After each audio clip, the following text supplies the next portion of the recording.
Combin on the air. Thanks for tuning into Instagram Growth Podcast.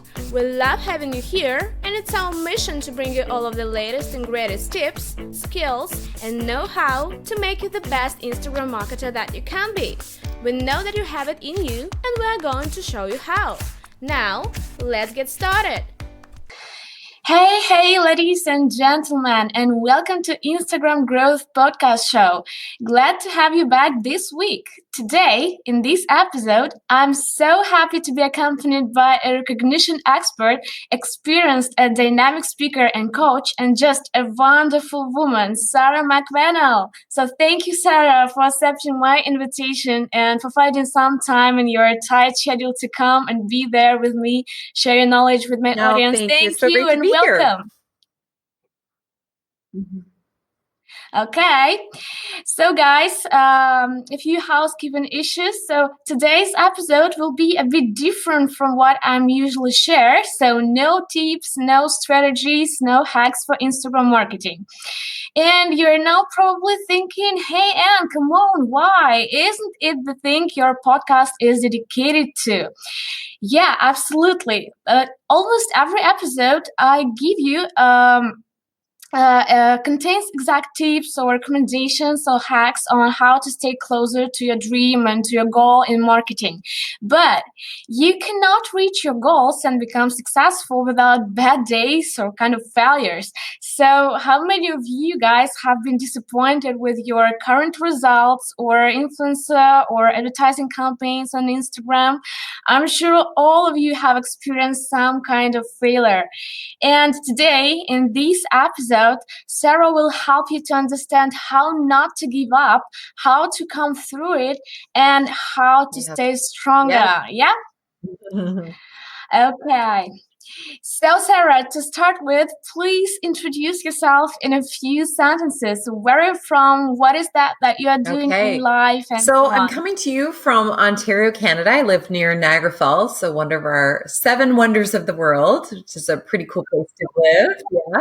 Oh, that's cool. I have been an entrepreneur for 5 years. I left a corporate job from a very senior position, included public relations. So I get the whole needing to have a strong brand, put yourself out there, experienced lots of failure and challenges in my corporate life before I ever even ventured into entrepreneurship. And I'm also trying to figure out how to raise 2 super wonderful, healthy teenagers. So again, lots of humbleness in that regard as well on a personal level. So I'm an entrepreneur.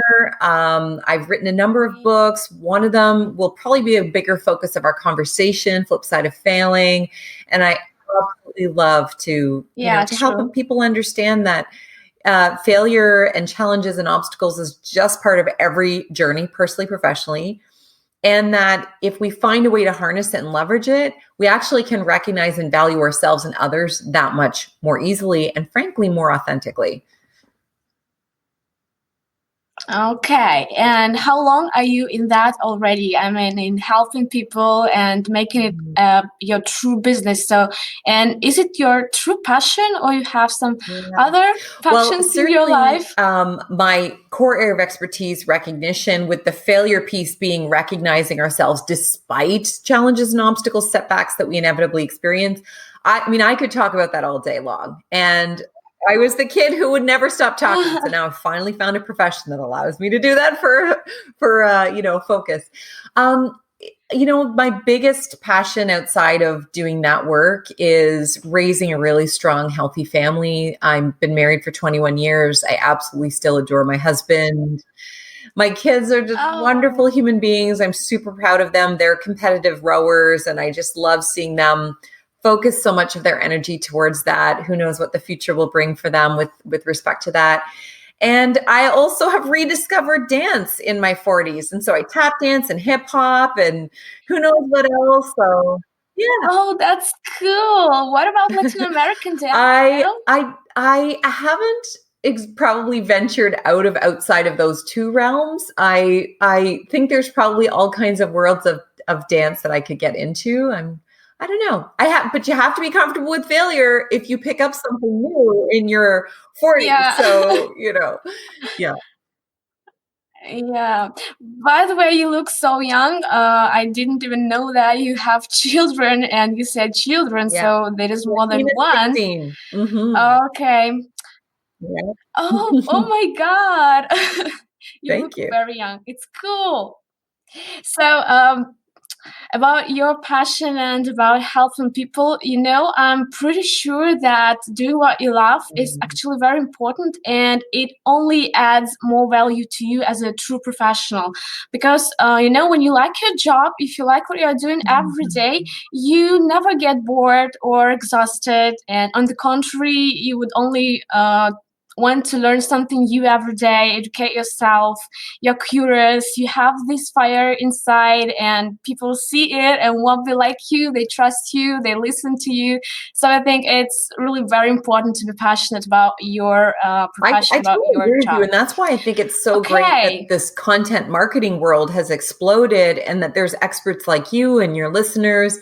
Because people like me, I want to go on stage and speak my truth and I want to write books. I'm not good at the content marketing on my own. I need somebody to write my ads and monitor them and improve them. And that's where your listeners, I'm sure, are just knocking it out of the park. So for whatever it's worth, anyone who's listening to this, please, please, please keep going. Go through the roadblocks, obstacles, keep getting better, live through all the changes of algorithms and all of those frustrations I'm sure that you live with every day, because people like me, the only way we can keep doing what we love and putting the value and the content out in the world is when we have partners like your listeners. So yeah, yeah. Yeah, thank you. And you said that you recently Mhm. wrote a book about failure. So how come you are a recognition expert and you seem to be very successful, happy, self-made woman? Yeah. So what's up with that? How did this That's such a idea good come up question. to you? So I actually still sometimes can't believe that I wrote a book about failure because I never would have anticipated that. If somebody had told me that a couple of years ago, I would have said, I think you must be thinking of somebody else.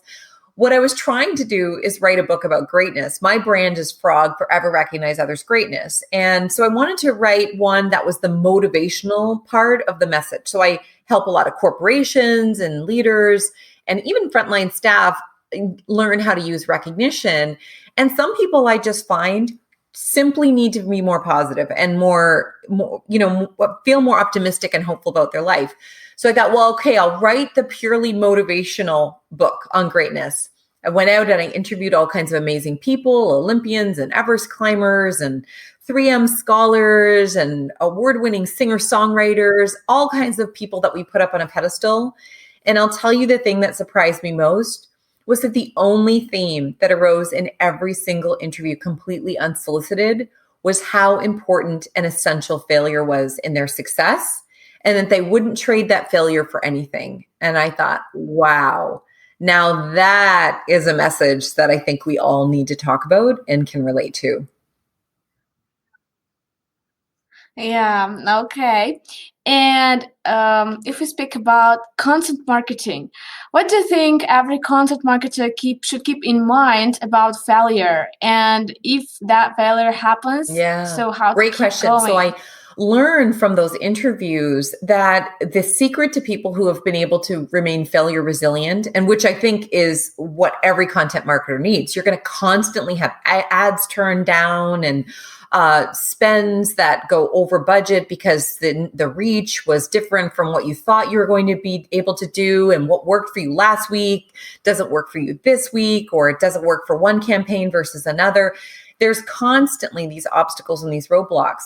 What I learned from speaking with very, very successful people who had leaned into this concept about failure will potentially be my gateway to my greatest success is that they weren't surprised. It didn't cause them to let's say get thrown off their game. They actually sought it out and expected it.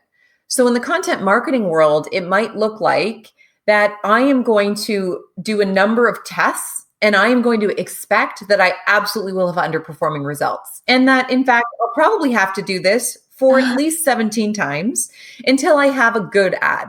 And if you expect that, then you don't get frustrated for the first 16 because you're like, 17, I knew it. And if it happens on 13, you're like, wow, look at me. I'm a content marketing are.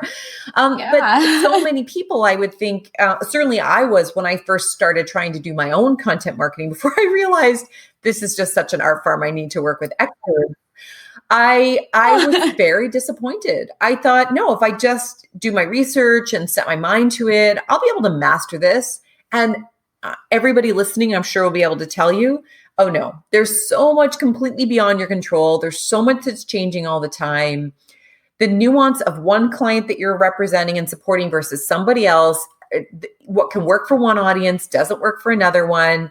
And then as soon as you think you figured it all out, Facebook and Instagram completely change the game and the rules change. So I think we need to remember that Yeah. the barriers and the obstacles is where the learning happens. It's probably where your best campaigns will lead to the best results, because you don't quit and stop and go a different direction. It may also be your sign that you need to loop somebody else into your team. Maybe somebody does better quality video, or somebody does more authentic video, or you don't want to work with that client because they're Yeah. completely rigid. And, so lean into your failure, because that's where the lessons and the insight is. Yeah. Okay. And speaking about content marketers, do you think that being stubborn is one of the most important qualities for them? That's an interesting question. The strength word I would use is persistence. Although, hey, whatever you think works. And it comes from some research out of the positive psychology movement, where we learn about the importance of having grit. So, what you were talking about earlier about what you love talks about one aspect of being gritty, which is passion.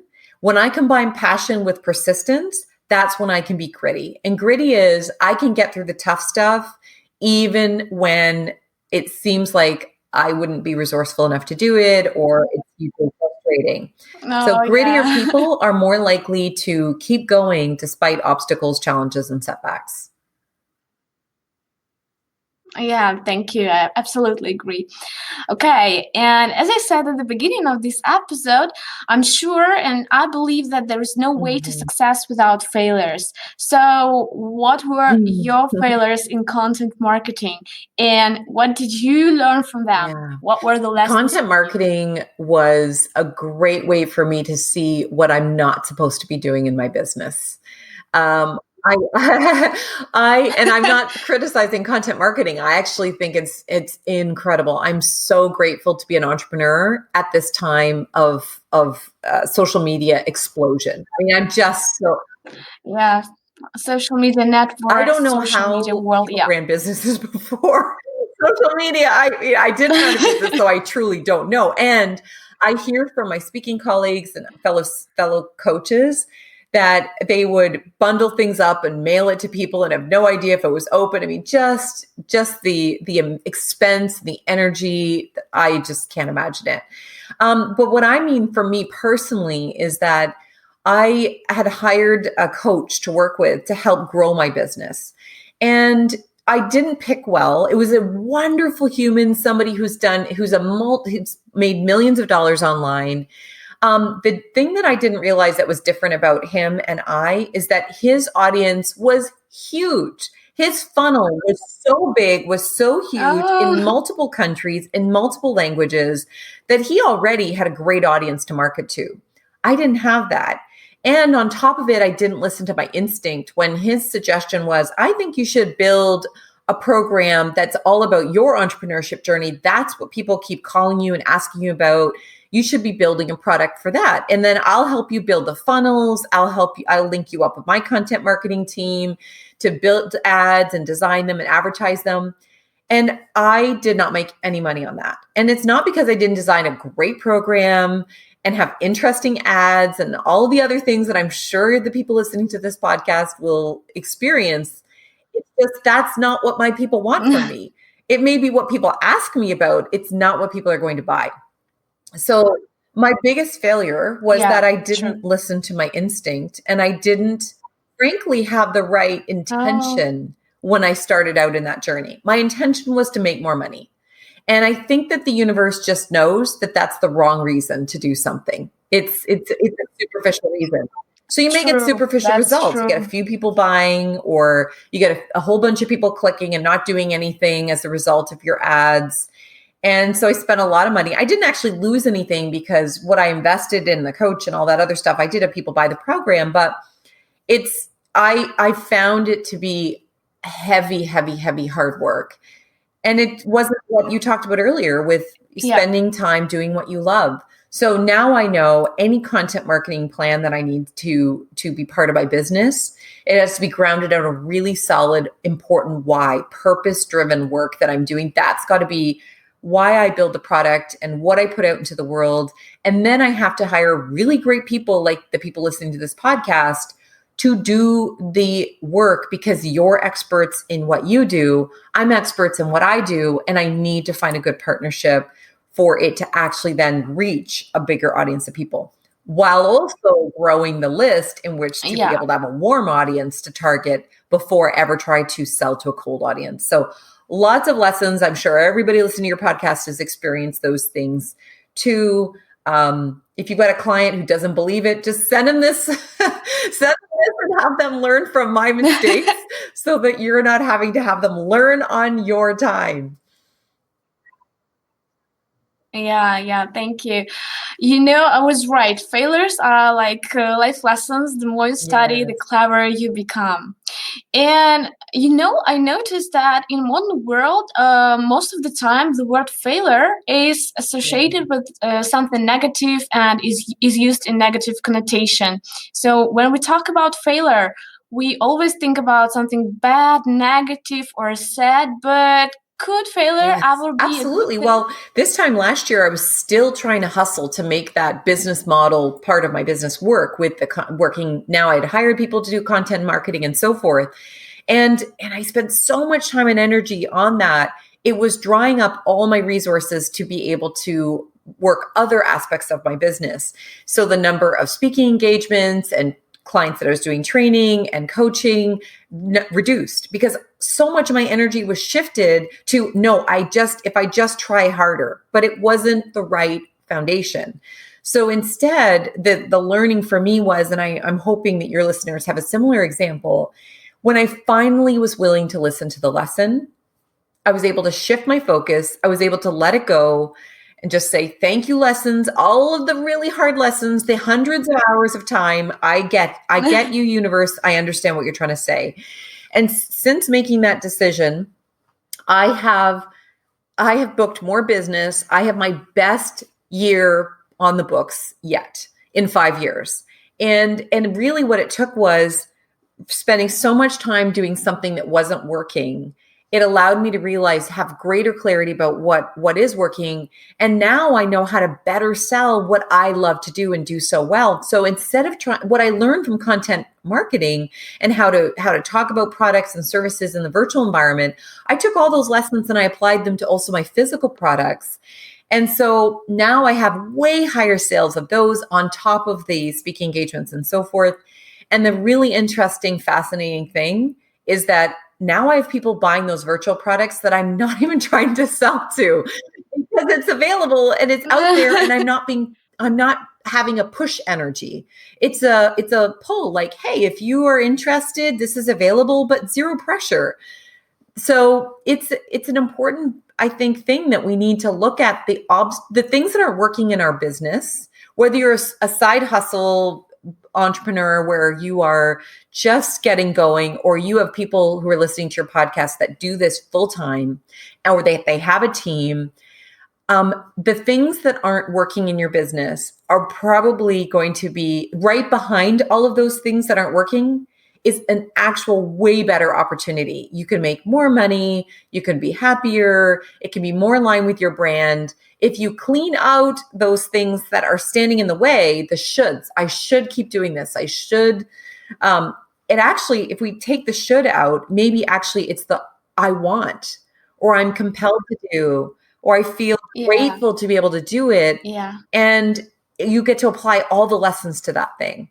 Um, And should listeners even Well, strive for that's what failure? all of the experts that I spoke with, when I say experts in terms of they were experts in their field, so academia or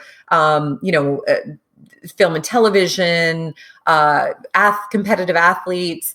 They were people who constantly strove to fail. And if you think about an Olympic athlete, just for a second, nobody could possibly imagine before you go to the Olympics that your body could do the things that it can do that got you to the Olympics, to be able to get you to qualify, let alone actually medal. There is no athlete that really is working within the realms of normal muscle usage and fitness and so forth. You've had to completely break all of your own mental models, limitations, assumptions to be able to represent your country. So I actually think that we can take all of those same lessons in business and in marketing. Is that, imagine if every limitation we thought existed were just a story. We're just an idea. And actually, it's not a limitation. What would be possible?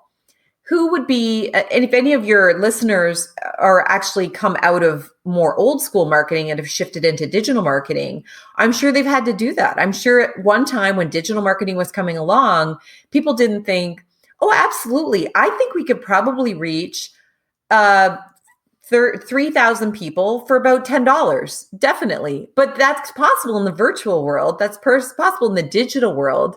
It never would have been in the more traditional marketing realm. So when we believe and we subscribe to those limited views and models of the world, and we don't strive to fail, we don't strive to do things outside of our comfort zone, then we would never come up with new ways to create ads. We would never be able to find an innovative, that really unique way to create a new content marketing strategy. And I'm confident that within the next 5 years, we're going to see even dramatically different ways than we're doing content marketing even now, because there will be people willing to fail, willing to put money into content marketing that's not going to go anywhere, and then stumble upon the really amazing thing that works. And then it'll all of a sudden stop working, and then they'll find something else. If we don't strive to fail, then we don't Yeah. learn. Yeah, you never know until you try. And is this striving for failure somehow depends on being risky? Well, I'm going to offer this to people who are risk averse, because I respect that there are some people who have a higher tolerance for risk than others. The great thing about content marketing is there's so many process metrics that allows you to study things as you go, and you can turn off an ad or turn it back on anytime you want. So if instead of seeing things as a very black and white binary, it's either worked or it didn't work sort of way, and it's only outcome based. So for example, I'm only going to deserve to get paid if I make my client convert X amount into, paid spots in their course, let's say. That's an outcome measure. Maybe in fact, it's process measures that we should be focusing on. So if I have greater clicks, greater conversions, if I have more views, if I have more registrations, maybe that is actually, and I think that probably content marketers have a greater tolerance for valuing and the importance of process monitoring and improving on processes than maybe their clients do.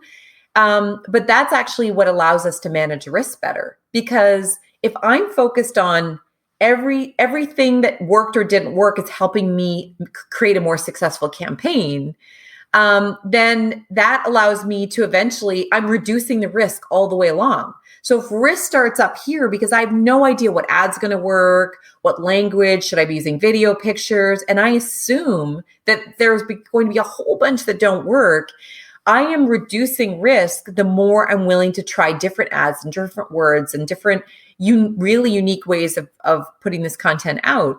So that would be what I would suggest, is that you want to find a way to reduce the risk. Obviously, it's not just a scatter plot. Oh, today I'm going to just start using a bunch of different pictures and just see and not do A/B testing or anything. Really, if you have a plan that allows you to meet a very key objectives, which I think every content marketer does, it is actually a way of reducing risk because you're building risk reduction into your plan. Does that make sense? Yeah, True. And, many of my listeners or webinar attendees, they often go and do something Mhm. that they never done before. I mean, in social media. But then when they fail in that, they feel depressed, they feel disappointed because the competition is high, or there are some money issues, then again, lack of ideas, and so on. So, what would you Mhm. advise me to advise them Yeah. when they feel? Well, if you accept that failure is part of it and that it is not the end of the road, this too shall pass is the expression. I think it's Shakespeare who said this too shall pass. It's just temporary and you're allowed to feel down for a while. Like if you've put a lot of money, a lot of time, if you've, let's say, written 8 proposals for different clients and they didn't accept it, or if a client fired you because they're not getting the results, you're totally allowed to feel down. Absolutely. It's that when you have a failure resistance that you don't think that that's okay or it's expected, it keeps you down. So what I would like to suggest to your listeners is that if you see things with a very limited view of black and white, I'm not a good content marketer because I didn't get that proposal, because this campaign didn't work as well as the last time, because this client fired me. Then it's going to be a harder road. That if you feel like this is part of my whole career, this is one tiny blip that I probably won't even remember in the grand scheme of things.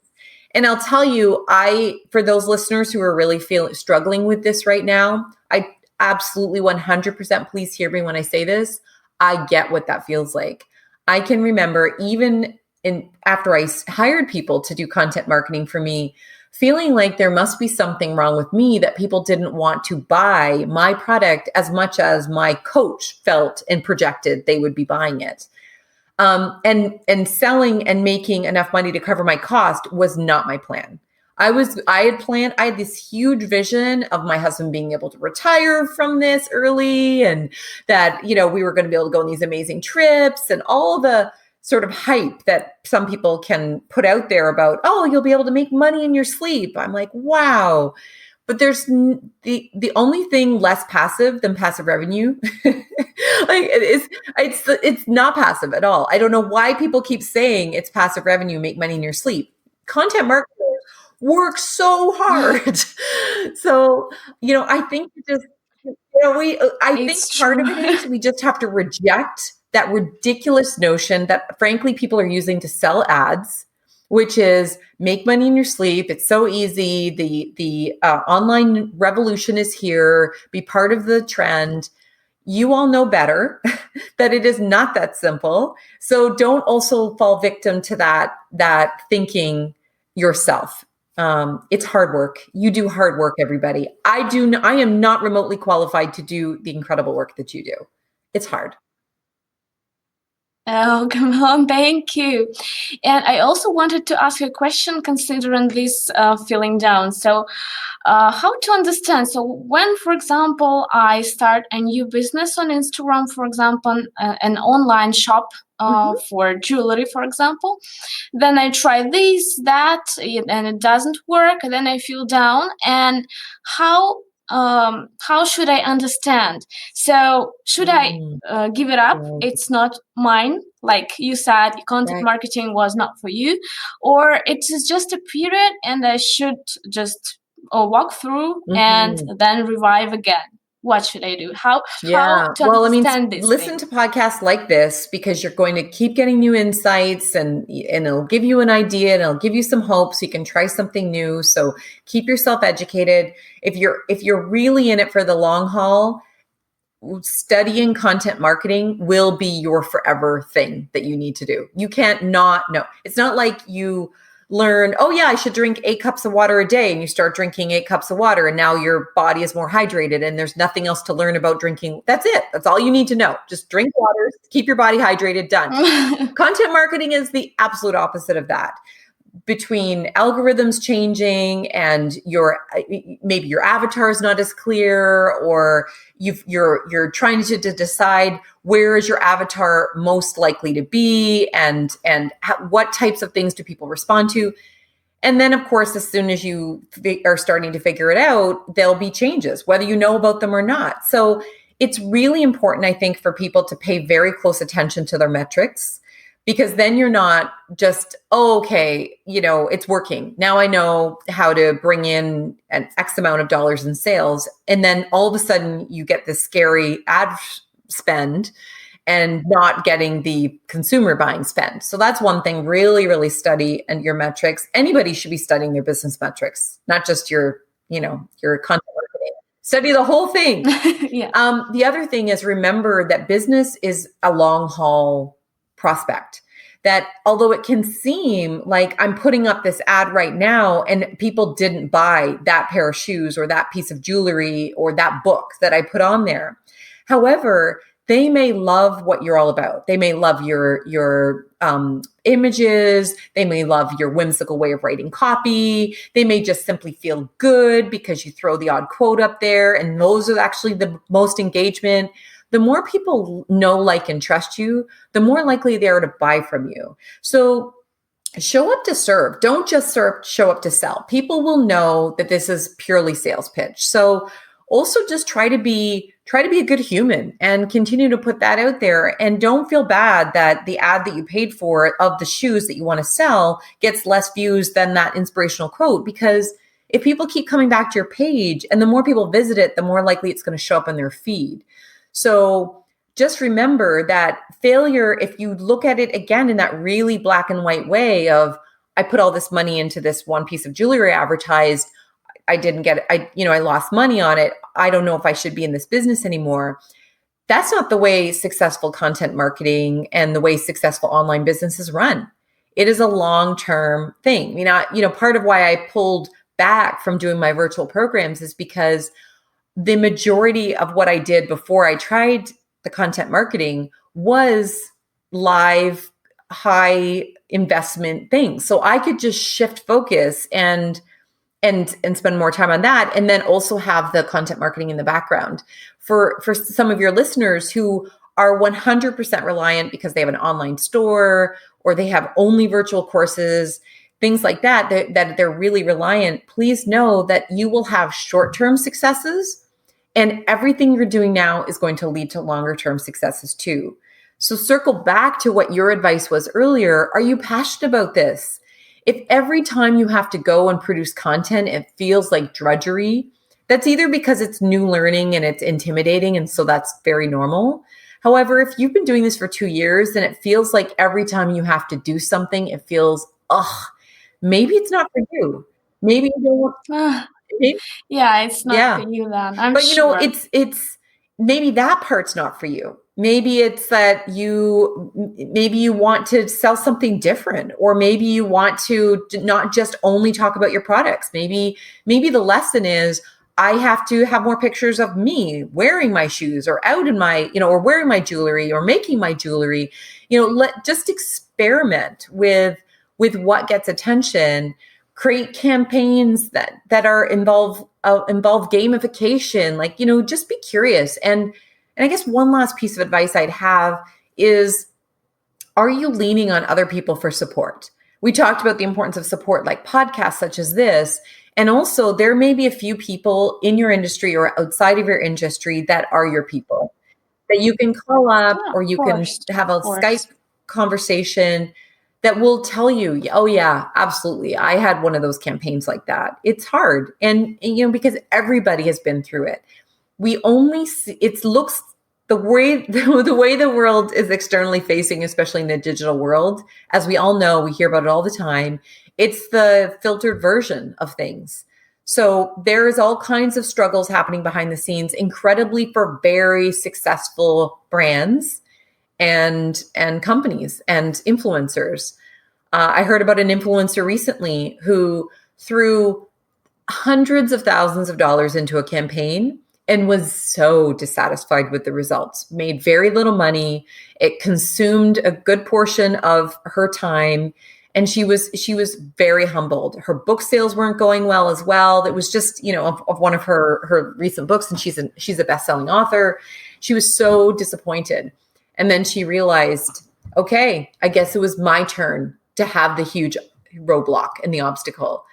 And once she kind of got over the ego hit that happened, which she fully admits is an ego hit now, she realized that her intention was completely off. She had gotten off her intention. It was to just make more money. It was to put an extra zero on the end of her salary. She had lost track of the whole philosophy around serving, and she just focused on selling. So if you're a jewelry owner and you love making jewelry, or you love importing beautiful jewelry made by craftspeople in disadvantaged parts of the world, like whatever your sense of passion for why you do what you do, would your viewers, would the people on your feed know that that's what your heart and your soul is telling you you're trying to do? If it's soulless, people don't need more soulless. They need more good humans. Yeah. They need to see the fire in their eyes and to feel that Absolutely. energy. Yeah. And when you feel down, what do you usually do?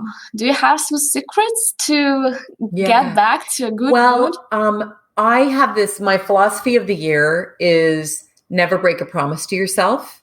And the only promises I make to myself are things that bring me joy.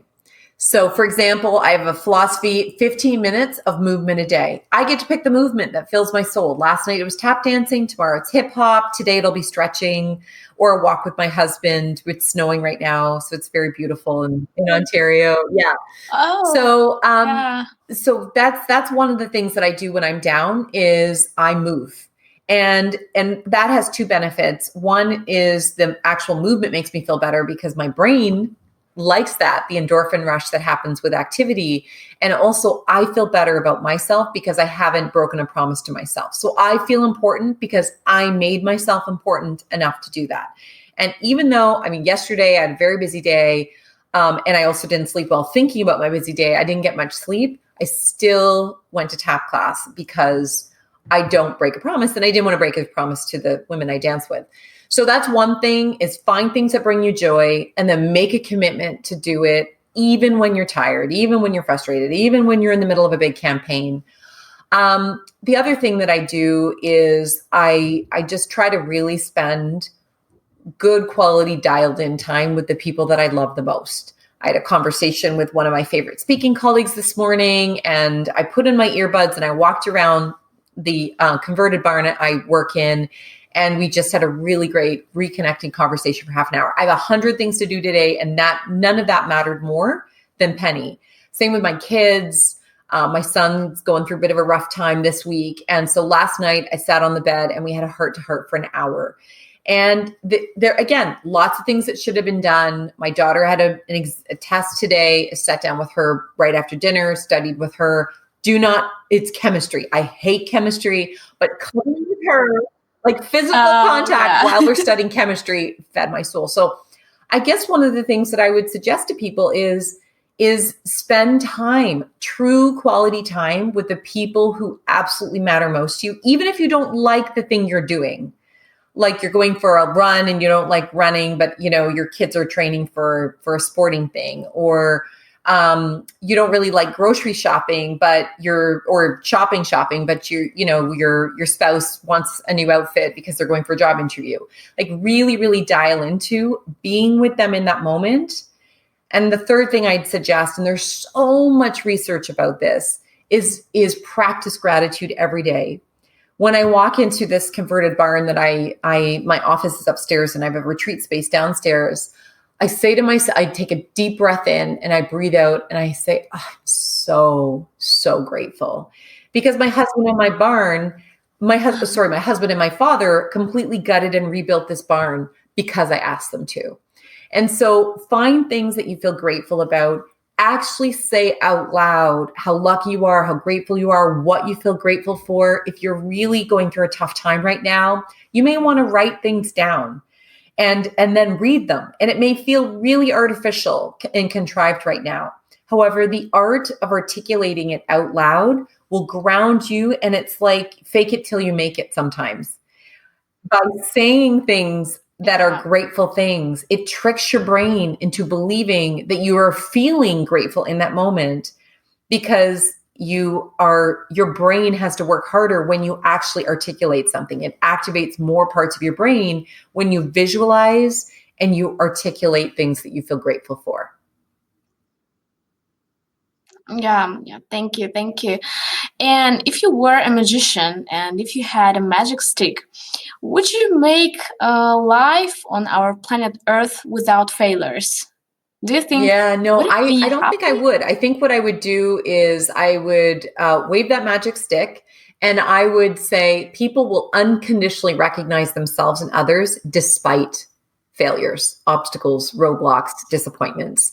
If we can recognize ourselves and stop the negative comparing, and instead reflect inwards and also notice things outside that are maybe struggling and reach out to people and comfort ourselves and just know that yes, that's part of the whole quest of being human. Could you imagine how boring it would be if everything worked out exactly how you wanted it? There are a lot of very privileged Yeah. people in the world who are miserable, who are depressed, who are doing really harmful, self-harming things like drinking and doing drugs and sleeping around, and just they have everything in the world. They have talent, they have fame, they have people who would spend millions of dollars just to have dinner with them, and they're miserable. And so we can create failures and drama all on our own. We don't need the universe to give it to us. We can sabotage ourselves. So in actual fact, the most resilient people who can manage those up and down, because when you all of a sudden lose a loved one, or you're used to being a best-selling artist and that last album just tanked, nobody liked it and nobody bought it, or every one of us falls from grace. Every athlete no longer can compete at some point because their body begins to break down. Every best-selling author doesn't have a bestseller come along, and every content marketer who has run kick-butt campaigns all of a sudden hits a wall and they cannot get their mojo back for that particular campaign. It happens to all of us. And yes, we could wish it away. However, wouldn't it be better if we could more deeply and humanistically connect to each other through our failures? That's, I think, why people love Brene Brown so much, because she's so raw and authentic and vulnerable.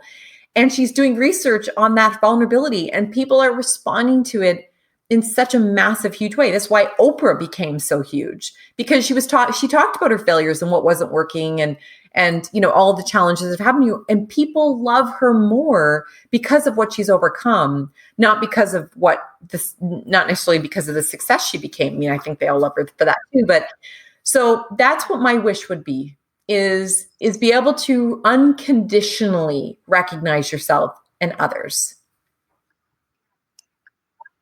Yeah, and it's so cool that nowadays there are more and more people like you, and they are not shy to talk about that, and that they have possibility to reach the crowd, to reach other people from other countries, from the corners of the world, to tell them these things. Well, and Yeah, thank you for that's saying really that. cool. I have to tell you, if somebody, no matter where they are in the world, if they reached out to me and I wanted to hire a content marketer, I would want them to tell me about the biggest failure you've had on a campaign and what did you learn from it?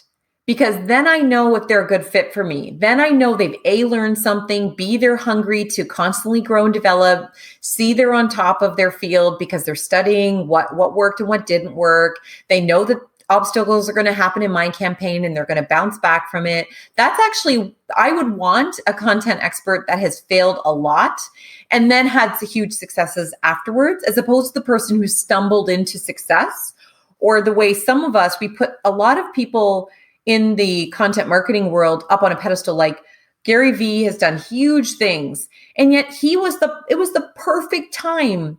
Facebook was a baby. I mean, a baby.